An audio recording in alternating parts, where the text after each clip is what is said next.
Olá, como você está? Espero que muito bem, você e toda a sua família.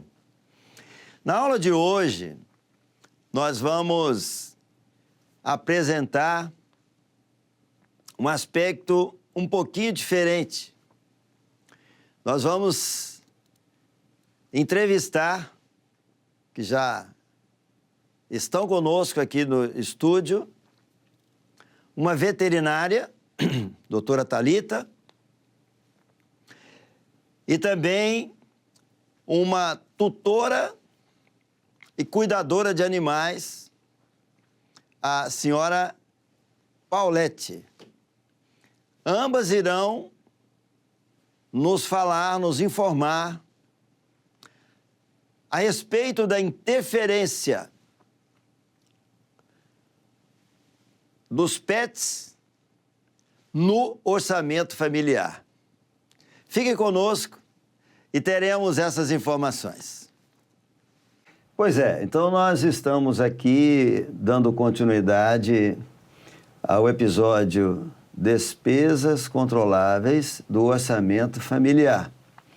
E nós temos aqui uma tutora e protetora de animais, a senhora Paulette Bittencourt. Tudo bem, Paulette? Tudo Seja bem. bem-vinda aqui. Obrigada. Prazer tê-la aqui conosco. Igualmente. Espero contribuir. Certamente. E temos ainda aqui a doutora Thalita Queiroz, é uma veterinária, trabalha como veterinária numa clínica própria ou... Própria. Seja bem-vinda aqui, doutora Thalita. Prazer tê-la conosco aqui. Obrigada. E vamos ter um bate-papo dentro desse assunto aqui. Muito bem. No Brasil, consta que tem mais de 60 milhões de cães, mais de 30 milhões de gatos. Consta... A BIMPET tem uma pesquisa que diz que mais de 50% dos lares brasileiros possuem um pet. Nem sempre é gato ou cachorro. Às vezes é um pássaro, um réptil, né, também. Mas há destaque para gatos e cães, né? Uhum. E tem dados que realmente impressionam. Em média, cada 7 brasileiros, né, tem um cão, né? Então, é um cão para 7 brasileiros. Então, realmente, é uma população elevada. Então, Paulette, como tutora, o que faz o brasileiro amar tanto os pets? Principalmente o apoio emocional que o pet traz para a pessoa, né? As pessoas normalmente se sentem só, aí às vezes não tem um parente próximo, adota um animal, porque tem um apoio emocional. O animal traz para a pessoa, para o ser humano, um apoio emocional. Então, a maioria das vezes as pessoas adotam um animal para ter como companhia e como apoio emocional. E traz alegria, né? Eu acho pet que alegra o ambiente. Alegra, lógico, quando você chega em casa, que você está cansado de um dia de trabalho, estressante, você chega em casa, o animalzinho abana o rabinho, já vem todo feliz, sabe? Independente do que você faça, às vezes ele nem dá bola e ele vem atrás. Então, é isso, é o apoio emocional que o animal normalmente traz para o ser humano, para as pessoas. Inclusive, eu vi a pet terapia, estão especializando nisso, usando cães, levando em hospitais de tratamento prolongado e está trazendo efeito, né? Isso aí, traz aquele afeto, né? A pessoa se sente bem do lado do animal, justamente porque o animal, ele não escolhe, tipo assim, ele não tem rejeição. Isso. Demonstrou carinho pelo animal, ele tem... A reciprocidade é automática, né? Exato. Então, isso melhora muito a condição física de quem... Até em tratamentos de crianças que têm crianças especiais, autistas que têm às vezes, necessidades especiais, né? Sim. Demonstra, assim, uma melhora até na forma como o autista se relaciona com as outras pessoas quando ele tem um relacionamento com o animal. Com o animal. Com o pet. Eu vi o depoimento de uma adolescente e ela disse que ela tem muito medo do animal, nunca tinha se aproximado de um cão. E ela passou por essa experiência, ela deu esse depoimento. Ela falou assim, nunca mais eu quero viver sem ter um cão do meu lado, porque ele trouxe alegria para mim. Né? E muito interessante, né, nisso, né? Doutora Thalita, você vê, assim, algo especial no animal ou na pessoa para ter essa relação tão positiva? Principalmente no animal, né? O animal, ele tem a capacidade de dar um amor, um suporte, um carinho ao ser humano incondicional, né? Então, às vezes, a pessoa passa o dia inteiro trabalhando fora e quando chega o animal recebe aquela pessoa como se tivesse feito uma viagem longa e com aquela saudade. Então, isso para o ser humano traz aquele sentimento de alegria, de carinho, de que tem alguém que se importa com ele, né? Principalmente, sim, inclusive depois da pandemia, né, que as pessoas ficaram em casa e começaram a conviver mais ainda com seus pets, né? Então, teve um aumento no número de adoções, né? As pessoas começaram também a ter muita ansiedade, sofrer de transtornos por conta da pandemia. Então, uma começa a falar com a outra, olha, eu tenho um cachorrinho e ele é maravilhoso ter esse cachorrinho. Suporte. Então, sim, acho que para você vai valer a pena. E aí a pessoa adota um animal. E no seu atendimento cotidiano, né? A pessoa, quando leva um animal, vamos dizer assim, num estado grave de saúde, você percebe um sentimento verdadeiro naquele tutor? Ou isso é uma coisa assim que, passou esse, vem outro, a pessoa abre mão logo daquele animal para adotar outro, ou ele briga por manter a saúde daquele animal? A maioria dos casos, assim, graves, né, que o animal já está chegando num estágio que, assim, não tem muitos recursos, né, e que a gente vê que a situação é muito grave, a maioria das pessoas que eu atendo, eles demonstram muita tristeza. Sempre eu ouço a frase, depois desse eu nunca mais vou ter outro. Sim. Justamente por sofrer com esse sentimento de perda, né, de perder um companheiro, um amigo. Então, eu vejo, sim, o ser humano... Como se fosse um membro da família. Como se fosse um membro da família. Mas vamos imaginar um quadro mais grave. Vamos imaginar, chega lá um tutor com um gato ou um cachorro, que aí você, quando faz, naturalmente você faz os exames, avalia o animal, a idade, você chega à conclusão, você como veterinária, chega à conclusão que aquele animal não tem sobrevida, ou a sobrevida será a custo de muito sofrimento. Como é que faz diante do tutor? Você tem algum argumento especial? Tem um trabalho que se faz com o tutor primeiro, antes de entrar no assunto? Como é que funciona isso? À medida do atendimento, né, quando a gente vai percebendo o estado do animal e encaminhando para um diagnóstico e a gente vê que é grave, que talvez não vai ter jeito ou vai ter muito sofrimento, à medida que vai passando todo esse tratamento e medicações, talvez uma internação, já vou trabalhando com o dono, falando que é muito grave, explicando sobre o problema, sobre a doença, até chegar a esse momento, né? Sempre lembrando ao proprietário tanto que ele cuidou daquele animal, né? Que, infelizmente, as doenças acontecem, né? Sim. Muitas doenças a gente não tem controle sobre. Então, tem que puxar esse sentimento de que durante toda a vida do animalzinho a pessoa cuidou, amou, fez tudo o que pôde, mas, infelizmente, são coisas da vida que não tem muito o que a gente fazer, né? Certo. No caso, a vida saudável média, né, de um cão ou de um gato está em torno de quantos anos, assim? Se ele for bem cuidado, naturalmente. Hoje em dia aumentou a expectativa de vida, né? Geralmente cães de pequeno porte, hoje em dia, podem aí chegar em 18 anos. Os gatos até 20 anos. Olha! Cães de grande porte tendem a ter uma expectativa menor de vida, né? Então, aí uns 15, talvez, 16, assim, tá bem certo. esticadinho. Muito interessante. Paulette, ainda que pese tudo isso que vocês já disseram, existe abandono de cães e gatos? Ah, muito. Muito? Muito abandono. E por que isso acontece? Abandono por quê? Primeiro, a pessoa às vezes adota um pet e ele não procura se informar o que os custos que ele vai ter com aquele animal.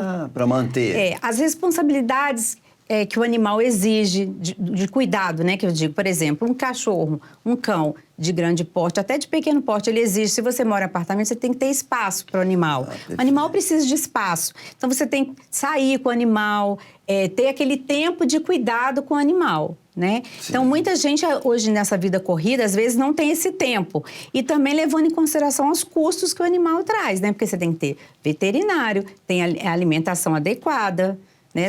Tratamento, às vezes fica doente e tal, você tem que ter, às vezes você vai viajar, precisa de que alguém cuide do animal, pagar alguém para cuidar do animal ou deixar o animal num hotel, então isso tudo tem custos. Sim. Então, às vezes as pessoas, não, na hora que vai adotar, não leva isso tudo em consideração. Aí quando isso tudo pesa, aí é que leva a esse abandono. Sim. Muitos Desculpa, não seria só o custo financeiro de manter, tem também aquele custo social. Social, do seu tempo, que você tem que doar para o animal. Porque ele precisa. Sim. O animal Essa não é uma coisa. Tem que ser contínua, Isso. né? Então você tem, ele exige um cuidado e atenção também. Então, muitas vezes as pessoas não têm esse tempo, né? E aí resolve desfazer do animal. Quando não encontra um lugar para realocar um outro lar, abandonam sim. Abandonem nas ruas, abandonem em qualquer lugar. E tem, assim, organizações, ONGs que cuidam, que abrigam e doam para outra pessoa. Nós temos muitas ONGs no Brasil que eles acolhem o animal em situação de risco, às vezes, porque tem, igual nessa situação. Tem tutores que vão trabalhar, deixam o animal na área de serviço. Aí não coloca uma água, não coloca uma comida para o animal e o animal fica ali até o dono chegar. Então, às vezes, as pessoas, os vizinhos mesmo percebem que aquele animal está numa situação de risco. Nossa, aquele animal está ali no sol, tá sozinho, né?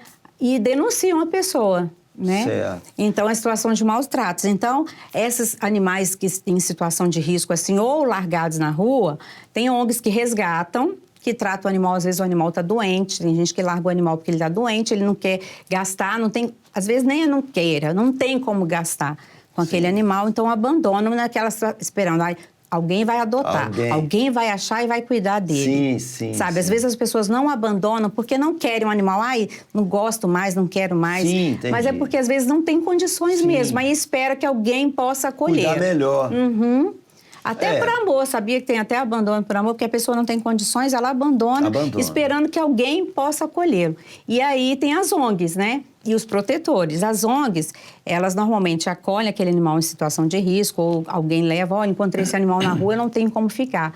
Aí entregam uma ONG e tal. Normalmente eles tratam do animal, ele tem cuidado veterinário, né? E aí, ou animais que não têm problema nenhuma de saúde e tal, eles tentam realocar aquele animal com um lar temporário até levar para adoção. Quando aquele animal está em situação própria para adoção responsável, né? Essas ONGs, eles têm muito cuidado para quem doar. Eles não doam para qualquer pessoa. Tem vários critérios a serem para a pessoa... Até a pessoa se considerar apta a adotar aquele animal. Não adota para qualquer pessoa. Até porque ele foi abandonado, assim, a priori, por uma pessoa que não teve responsabilidade com aquele animal. Né?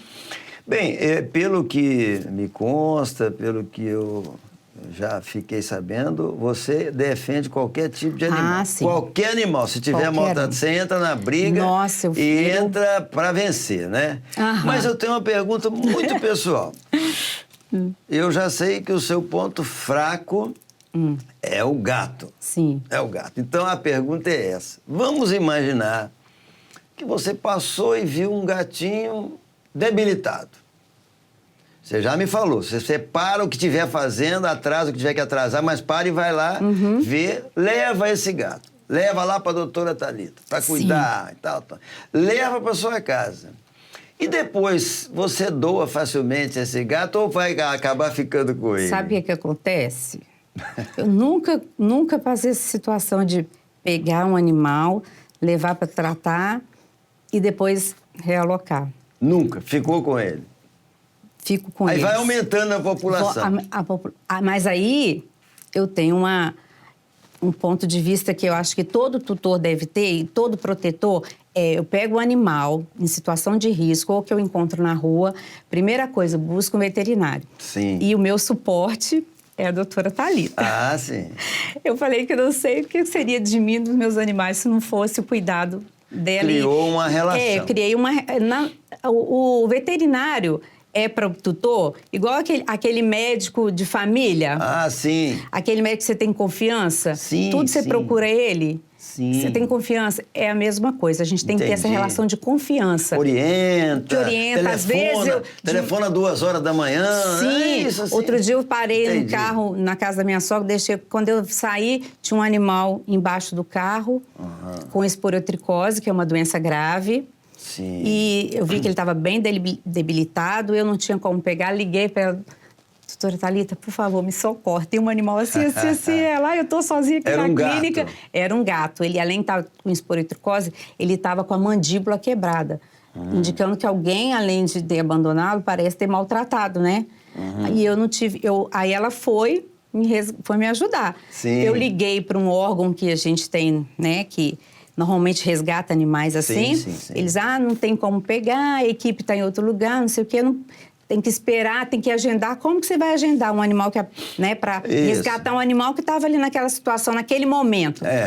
Eu peguei e liguei para ela, não, vou ir agora. Ela foi, levou a caixinha, porque eu estava sem, né, de transporte. Nós duas pegamos, ela levou o animal, né? Depois ela me ligou, olha, Paulette, ele está numa situação muito debilitado, não tem como reverter, ele está com a mandíbula quebrada, está todo infeccionado, já está com sinal de sepse. Sim. Então, nós duas juntas, em conjunto, eu falei, o que você acha que deve ser feito? Ela, uma eutanásia, para dar um final de vida digno para aquele animal. Cessar aquele sofrimento. Isso. Porque ele ia, de qualquer forma, ele não ia aguentar, mas ele não ia ficar sofrendo.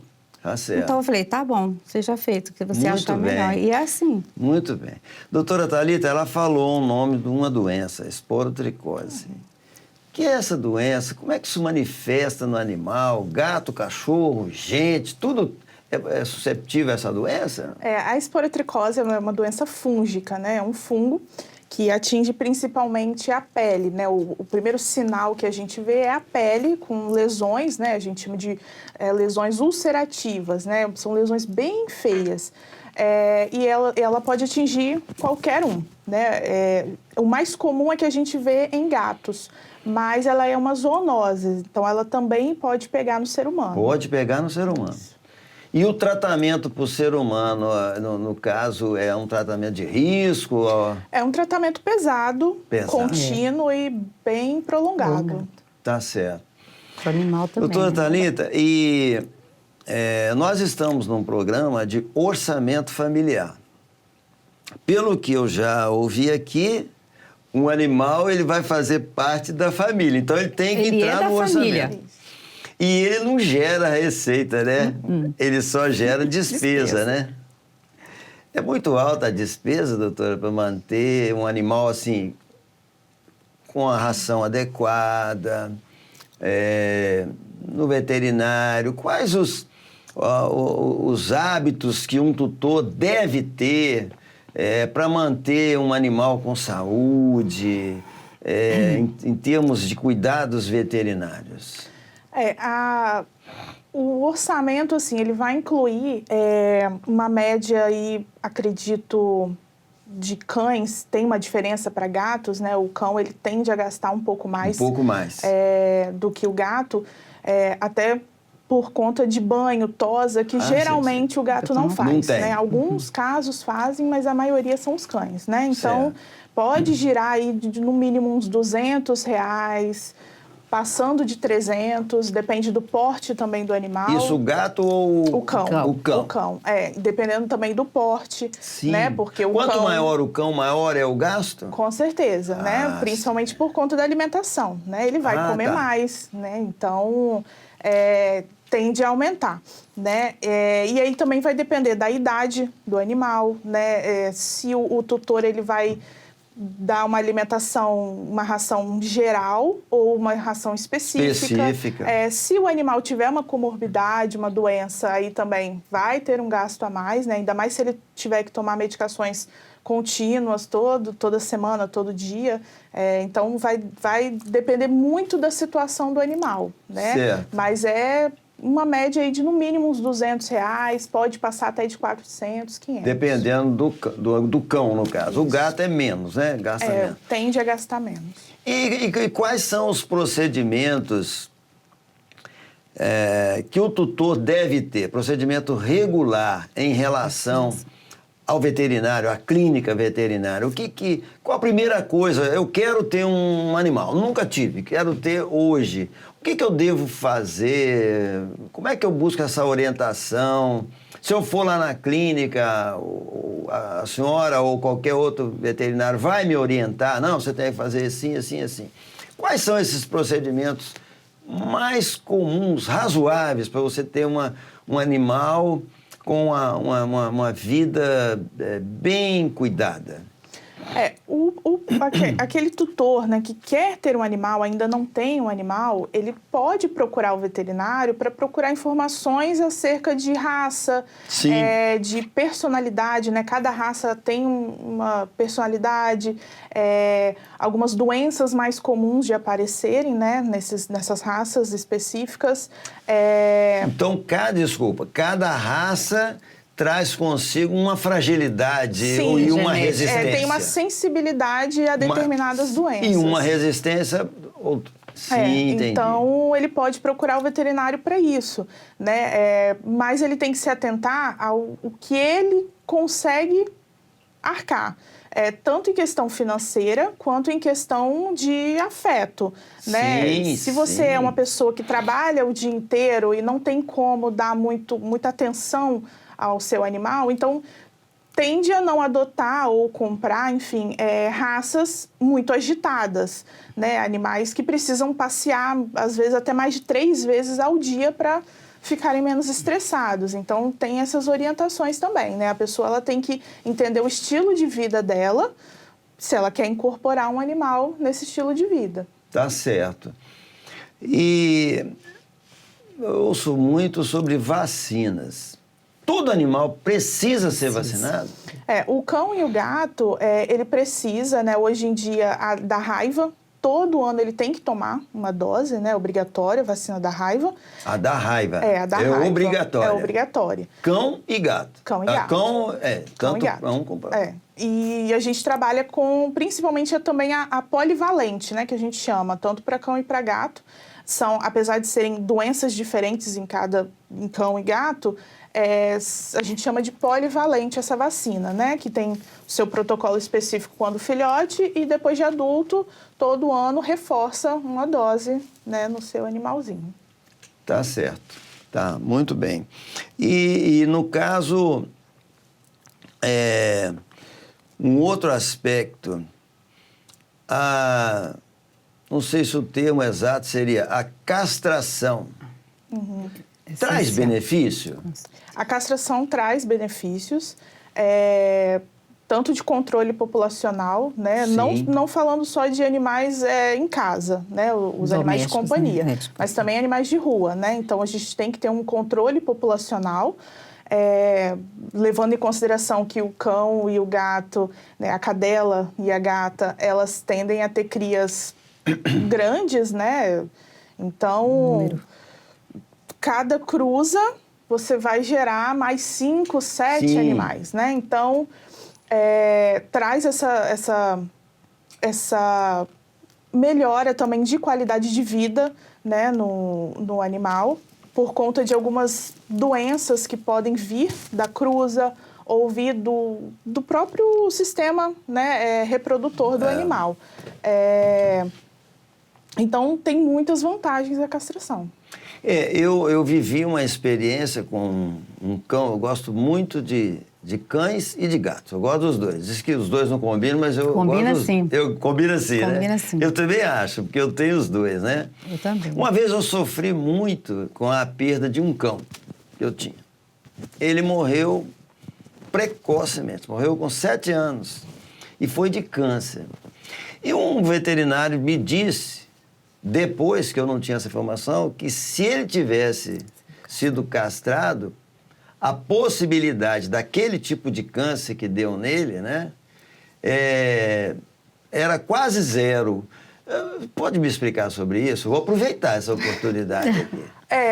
Alguns tipos, né, de tumores malignos, né, que é o câncer, eles são estimulados pelo hormônio. E esse hormônio, ele é gerado ali no ovário, né, nas cadelas e no testículo, né, dos machos. macho. Então, quando você faz a castração, você tem essa diminuição quase a zero Perto de zero. de hormônio. Vale para gato e vale para cachorro? Sim, para cão e gato. Olha, interessante, muito interessante. Então, Paulette, ter um pet não é só amar. Não é só amar. Tem que estar no orçamento da família. Isso aí. Tem que Senão entrar vai no ter orçamento, problema. senão você vai ter problemas. Eu, por exemplo, eu já tive uma média de 35, 36 gatos em casa. Gatos. Tem que ter uma casa para os gatos. Ah, né? sim. Tem em casa. Eu tenho o privilégio, graças a Deus, de morar num sítio, né? Ah, sim. Então, eu tenho algumas acomodações, assim. Então, eu costumo, por exemplo, eu outro dia resgatei um animal, levei para Thalita.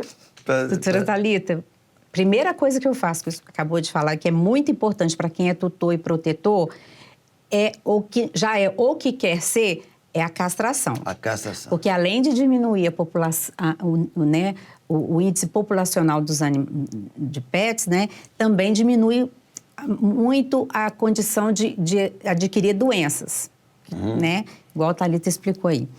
Então, todos os meus animais são castrados. Todos. Tá certo. E todos ela castrou para mim. Certo. Tanto que quando eu pego lá, eles estão meio assim, eu e a titia Thalita judiou de você, né? A titia Thalita fez isso muito com você. Bem, por isso você muito tá... bem. Então, primeira coisa é castrar, né? E aí, eu peguei um animal na rua, eu via todo dia quando eu ia para a igreja, ele ficava lá no lixo, comendo lixo. Sim. Aí eu era um gatinho, comecei a levar comida para ele. Ele fugia de mim. Daí, um tempo, ele já ficava me esperando. Eu já vi os olhinhos dele brilhando lá no fundinho da estrada. Aí, consegui, foi adquirindo confiança, consegui pegar, levei para castrar. Eu falei, vou adotar. Aí ela adotou, eu falei, Thalita, faz o teste de FIV e FeLV, que são doenças transmissíveis. É uma doença também? São 2 doenças do sistema imunológico que são transmissíveis. Como eu tenho outros animais, tem que ter isso, você tem que ter essa responsabilidade também. A veterinária faz esse teste e já sai faz lá dali na sabendo. hora. Ela colheu o sangue dele, fez, Paulette, ele tem FeLV. Pronto. Falei, meu Deus. E agora? E agora, né?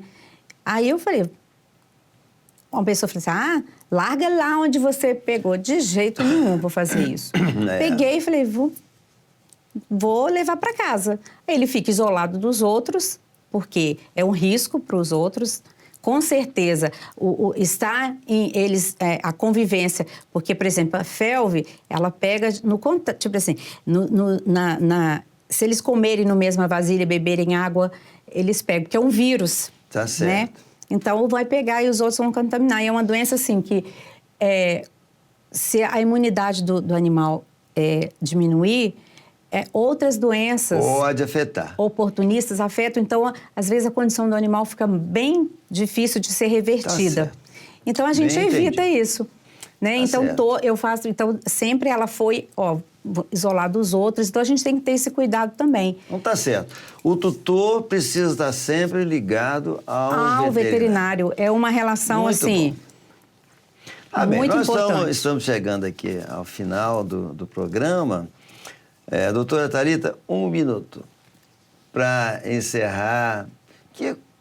Qual o conselho que você daria para quem quer ter um animal, ou que já tem? Que palavra final você teria? Eu acho que a palavra, sim, principal é a responsabilidade, né? A pessoa que quer adotar ou comprar um animal, incorporar um animal na sua família, ela tem que ter a responsabilidade, ela tem que entender... Dá licença, e incorporar no orçamento familiar. Não tem como Principalmente. escapar. Ela tem que entender que ela não está adquirindo um objeto. Não é um bem. Verdade. Não é algo que vai ficar bonitinho ali no cantinho decorando a sua casa, né? Então, é um ser que está entrando e que ele vai ser dependente de você, dependente. Por mais que a gente fale assim, o gato é super independente, ele ainda tem as suas necessidades e a partir do momento que você leva ele para o seu lar, você é o responsável por essas necessidades. Então, o principal, acredito, seja isso, a responsabilidade de você entender que você vai ter gastos, você vai ter as suas recompensas, principalmente psicológicas, mas... É muito bom ter um animal, mas tenha com responsabilidade. Tá certo. Muito bem, então nós estamos chegando no final. Doutora Thalita, agradecemos muito a sua participação conosco. Temos a certeza que sua fala vai contribuir para alguns tutores, né, que estão nos assistindo, né? E nós agradecemos muito você ter dado um pouquinho do seu tempo para estar aqui conosco, viu? Muito agradecido. Imagina, obrigada. Paulette, foi um prazer tê-la conosco aqui. A sua experiência como tutora, né? Com certeza vai contribuir. Quem sabe até estimular novos tutores, né? A ter os seus animais. Certeza. Te agradecemos muito o tempo doado aqui conosco nesse bate-papo, né? Foi uma alegria tê-la aqui conosco. Muito obrigada. Obrigada. Tá certo. Então, estamos encerrando hoje mais um programa Orçamento Familiar. Esperamos contribuir com você, com a sua família, trazendo informações úteis para o seu dia a dia. Informamos que nós fazemos parte, com muito orgulho e alegria, da Igreja Cristã Maranata, e essas informações estarão disponíveis não só na TV Manaim, como também no YouTube. Você pode ver e rever essa matéria e outras que te interessar. Gostando, não deixe de dar o like, de compartilhar e de fazer o seu comentário. Nos despedimos sempre com muita alegria. Até a próxima.